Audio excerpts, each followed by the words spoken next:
What is the net benefit of someone who's listening right now, who's maybe heard about fitness stuff before and has heard from personal trainers and bodybuilders and whoever else, but for whatever reason, they just haven't been able to get up off the sofa and get into action? It's difficult. You know, why should they? Why should they care? I love that question.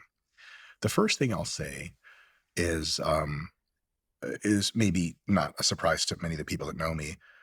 Politically, I'm like super pro freedom, freedom of all kinds, inclusion. And that means to me also that if someone doesn't want to pursue fitness, as a human being, you have the same love and respect, at least from me, that anyone who's fit would have. And so as far as like, it'll just make you a better person and you gotta get fit, people will see people that are obese and they're like lazy and how do they live with themselves? I don't ever think things like that. Not because I'm a good person. I'm not a good person at all. But what fitness won't give you is it won't elevate your status as a better person in some way. However, the other benefits of fitness, we could have a 10-hour podcast where I just go through them one at a time, and we would never get through all of them. I'll give you a couple of samplings and kind of the big hitters. One is health, straight up. So if you reduce your body fat substantially and you increase your muscularity substantially, and you adopt a lifestyle of moderate to moderately high physical activity quite regularly, this is about as close in real life as we have so far to a panacea, a cure-all. It doesn't cure all, but the degree of preventative, you won't get really sick very soon effect that has is just radical.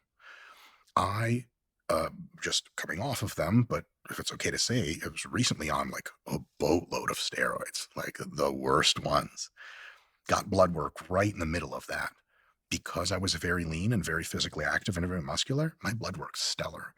Just being leaner and more muscular and more active just cleans your blood work up like crazy and makes your long term, it increases your longevity considerably, but it does something I think is pretty close to equally important.